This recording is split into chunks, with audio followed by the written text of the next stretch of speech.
Hello मित्रों, कैसे हैं आप। एग्ज़ाम पॉइंट में आपका बहुत बहुत स्वागत है। तो चलिए रोज़ की तरह आज लगाते हैं हम फिर महत्वपूर्ण प्रश्न। और आज के ये महत्वपूर्ण प्रश्न टेस्ट के रूप में हैं और लास्ट में कमेंट करके ज़रूर बताइए कि आपने कितने प्रश्नों का सही ईमानदारी से उत्तर दिया। तो चलिए देखते हैं क्वेश्चन नंबर 1। संविधान के किस संशोधन द्वारा लोकसभा के सदस्यों की संख्या 525 से बढ़ाकर 545 कर दी गई थी। बताइए मित्रों, क्या आंसर हो जाएगा इसका। ऑप्शन ए है 31वें संविधान संशोधन द्वारा, बी 42वें संविधान संशोधन द्वारा, सी 41वें संविधान संशोधन द्वारा, डी 54वें संविधान संशोधन द्वारा। बताइए मित्रों, क्या आंसर हो जाएगा इसका। एक बार फिर सुन लीजिए। संविधान के किस संशोधन द्वारा लोकसभा के सदस्यों की संख्या 525 से बढ़ाकर 545 कर दी गई थी। बताइए क्या आंसर हो जाएगा। तो इसका आंसर हो जाएगा मित्रों ऑप्शन ए 31वें संविधान संशोधन द्वारा लोकसभा के सदस्यों की संख्या 525 से बढ़ाकर 545 कर दी गई थी। क्लियर। चलिए नेक्स्ट। धन विधेयक कहाँ पुनर्स्थापित किया जाता है। बताइए धन विधेयक कहाँ पुनर्स्थापित किया जाता है।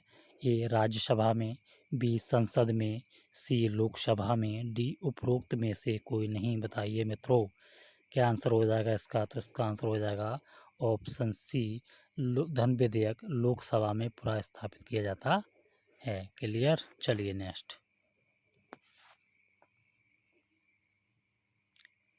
नींबू में लिटिल लीफ रोग किस तत्व की कमी से होता है। बताइए नींबू में लिटिल लीफ रोग किस तत्व की कमी से होता है। बताइए मित्रों, क्या आंसर हो जाएगा इसका।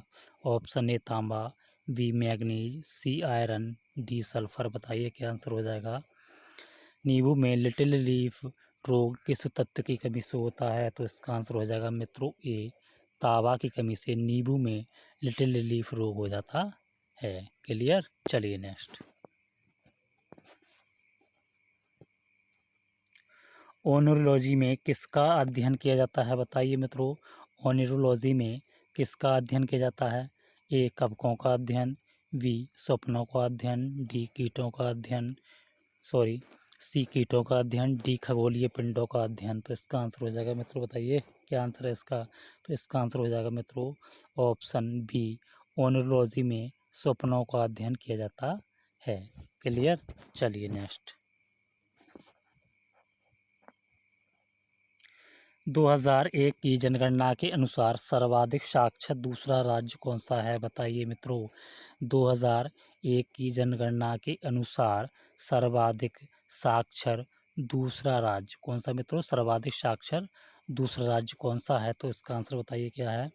ए मिज़ोरम, बी गोवा, सी कर्नाटक, डी आपका केरल। तो इसका आंसर हो जाएगा मित्रों ऑप्शन ए मिज़ोरम भारत का सर्वाधिक दूसरा बड़ा साक्षर राज्य है। और प्रथम स्थान पर कौन है मित्रों। तो ये भी याद कर लीजिए, प्रथम स्थान पर आपका हो जाएगा ऑप्शन डी केरल। क्लियर। तो पहले स्थान पर कौन है केरल और द्वितीय स्थान पर कौन है मित्रों मिज़ोरम। चलिए नेक्स्ट। केंद्रीय खाद्य प्रौद्योगिकी अनुसंधान संस्थान कहाँ स्थित है। बताइए मित्रों केंद्रीय खाद्य प्रौद्योगिकी अनुसंधान संस्थान कहाँ स्थित है। ऑप्शन है आपके नई दिल्ली, कोलकाता, चेन्नई, मैसूर। बताइए क्या आंसर हो जाएगा इसका। तो इसका आंसर हो जाएगा मित्रों ऑप्शन डी केंद्रीय खाद्य प्रौद्योगिकी अनुसंधान संस्थान आपका कहाँ स्थित है मैसूर में। कहाँ है मित्रों मैसूर में स्थित है। क्लियर। चलिए नेक्स्ट। गुटनिरपेक्ष आंदोलन का सचिवालय कहाँ स्थित है। बताइए गुटनिरपेक्ष आंदोलन का सचिवालय कहाँ स्थित है। बताइए मित्रों ए बेलग्रेड में, बी जकार्ता, सी नई दिल्ली, डी काठमांडू। क्या आंसर हो जाएगा बताइए जल्दी से फटाफट। तो इसका आंसर हो जाएगा मित्रों ऑप्शन डी काठमांडू। तो गुटनिरपेक्ष आंदोलन का सचिवालय कहाँ है मित्रों काठमांडू में। क्लियर। चलिए नेक्स्ट। राष्ट्रीय उपभोक्ता दिवस कब मनाया जाता है। बताएं राष्ट्रीय उपभोक्ता दिवस कब मनाया जाता है बताइए, क्या आंसर हो जाएगा इसका। ऑप्शन ए 15 दिसंबर, बी 24 दिसंबर, सी 5 मार्च, डी 24 मार्च। बताइए क्या आंसर है इसका। तो इसका आंसर है ऑप्शन बी, प्रत्येक वर्ष राष्ट्रीय उपभोक्ता दिवस 24 दिसंबर को मनाया जाता है। क्लियर। चलिए नेक्स्ट। श्रीमद् भागवत गीता मौलिक रूप से किस भाषा में लिखी गई थी बताइए।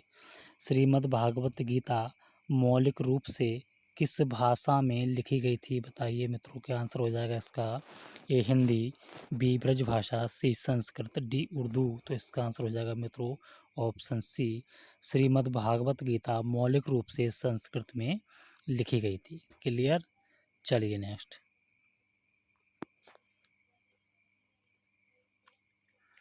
निम्न में से योग दर्शन के प्रतिपादक कौन हैं बताइए। निम्न में से योग दर्शन के प्रतिपादक कौन हैं। ऑप्शन आपके इस प्रकार हैं। ए गौतम, बी कपिल, सी पतंजलि, डी जैमिनी। बताइए मित्रों क्या आंसर हो जाएगा। तो इसका आंसर हो जाएगा ऑप्शन सी। तो योग दर्शन के प्रतिपादक कौन है मित्रों, पतंजलि। क्लियर। चलिए नेक्स्ट।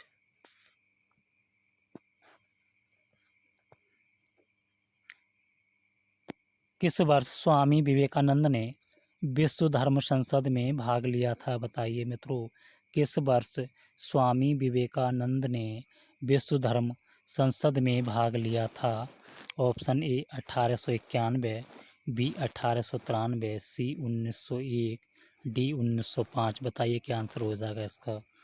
तो मित्रों इसका आंसर हो जाएगा ऑप्शन बी। क्या आंसर हो जाएगा ऑप्शन बी। तो स्वामी विवेकानंद ने विश्व धर्म संसद में 1893 कब 1893 भाग लिया था। और कहाँ लिया था ये भी याद कर लीजिए, शिकागो में। कहाँ मित्रों, शिकागो में 1893 में स्वामी विवेकानंद ने विश्व धर्म संसद में भाग लिया था। क्लियर। चलिए नेक्स्ट। निम्नलिखित में से राज्य विधानसभा के निर्वाचन का संचालन कौन करता है बताइए। ऑप्शन ए राज्य निर्वाचन आयोग द्वारा, बी भारत के मुख्य निर्वाचन आयोग द्वारा, सी लोकसभा द्वारा, डी राज्यसभा द्वारा। बताइए फिर सुनिए एक बार।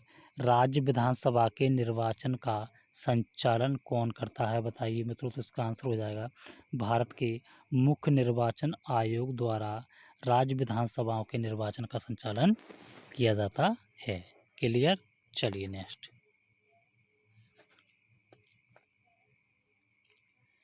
निम्न में से सुरेश तेंदुलकर समिति का संबंध किससे है बताइए मित्रों। निम्न में से सुरेश तेंदुलकर समिति का संबंध किससे है। ऑप्शन ए गरीबी से, बी कृषि सुधार से, सी कर अपवंचन से, डी उपरोक्त सभी। बताइए मित्रों इसका आंसर हो जाएगा। तो इसका आंसर हो जाएगा मित्रों ऑप्शन ए। तो सुरेश तेंदुलकर समिति का संबंध किससे है मित्रों, गरीबी से। किससे है, गरीबी से। क्लियर। चलिए नेक्स्ट।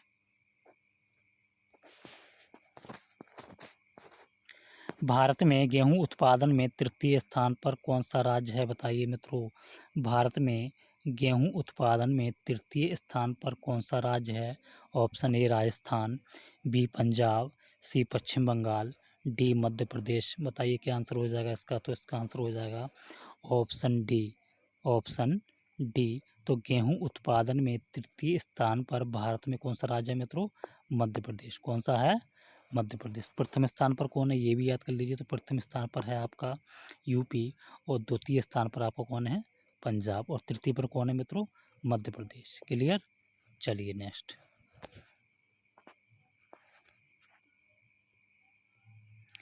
निम्न में से ऑपरेशन फ्लड कार्यक्रम के सूत्रधार कौन हैं बताइए मित्रों।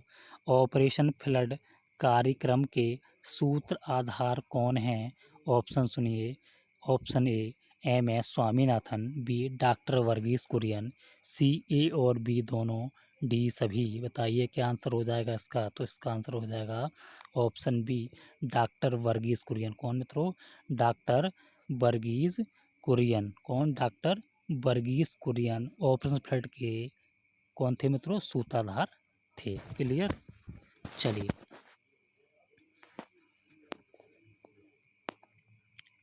निम्न में से नीलगिरी की पहाड़ियों पर कौन सी जनजाति निवास करती है, बताइए। निम्न में से नीलगिरी की पहाड़ियों पर कौन सी जनजाति निवास करती है। ऑप्शन ए टोडा जनजाति, बी थारू जनजाति, सी गोंड जनजाति, डी भील जनजाति। बताइए क्या आंसर हो जाएगा इसका। तो इसका आंसर हो जाएगा ऑप्शन ए नीलगिरी की पहाड़ियों पर मित्रों कौन, नीलगिरी की पहाड़ियों पर टोडा जनजाति कौन मित्रों, टोडा जनजाति निवास करती है। क्लियर। चलिए नेक्स्ट। निम्न में से किस स्थान पर कश्मीरी महामृग पाया जाता है, बताइए। निम्न में से किस स्थान पर कश्मीरी महामृग पाया जाता है। ऑप्शन सुनिए।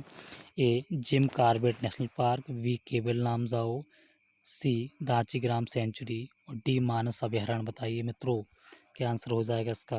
तो इसका आंसर हो जाएगा मित्रों ऑप्शन सी कश्मीरी महामृग दांचीग्राम सेंचुरी में पाया जाता है। कहाँ मित्रों, ये जम्मू एंड कश्मीर में। कहाँ है, जम्मू एंड कश्मीर में। ये भी सुन लीजिए कि जिम कॉर्बेट नेशनल पार्क कहाँ है मित्रों, आपका उत्तराखंड में। कहाँ है, उत्तराखंड में।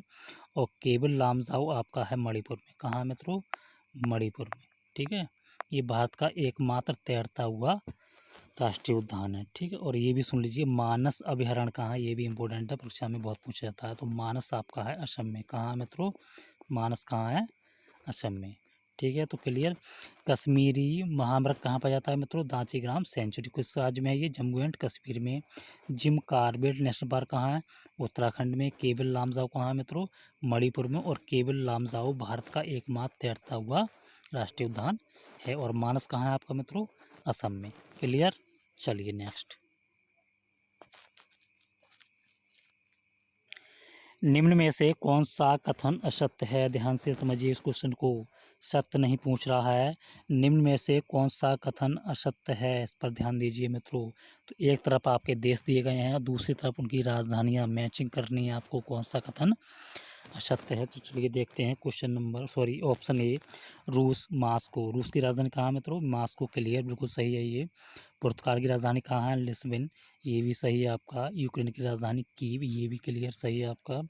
डी डेनमार्क की राजधानी मित्रों ओस्लो में नहीं है। कहाँ है मित्रों, डेनमार्क की राजधानी ओस्लो नहीं है, इसकी राजधानी है मित्रों कोपेनहेग। क्या मित्रों, डेनमार्क की राजधानी कहाँ हो जाएगी मित्रों, कोपेनहेग। क्लियर। चलिए नेक्स्ट। न्यायालय द्वारा अपराधी घोषित किए गए व्यक्ति को चुनाव लड़ने के लिए अयोग्य करार देने का निर्णय किसके पास है। एक बार पुनः सुनिए। न्यायालय द्वारा अपराधी घोषित किए गए व्यक्ति को चुनाव लड़ने के लिए अयोग्य करार देने का निर्णय किसके पास है। ऑप्शन सुनिए। ए संसद, बी निर्वाचन आयोग, सी सुप्रीम कोर्ट, डी राष्ट्रपति। बताइए मित्रों न्यायालय द्वारा अपराधी घोषित किए गए व्यक्ति को चुनाव लड़ने के लिए अयोग्य करार देने का निर्णय किसके पास है। चारों ऑप्शन आपके सामने दिए गए हैं, बताइए मित्रों। तो इसका आंसर हो जाएगा option A, option A. Clear. चलिए नेक्स्ट। बस मित्रों इतने ही क्वेश्चन थे। अगर आपको वीडियो पसंद आई है तो चैनल को क्या करें मित्रों, सब्सक्राइब करें। और क्या करें, वीडियो को लाइक करें और वीडियो को शेयर भी करें। क्या करें, शेयर भी करें। धन्यवाद।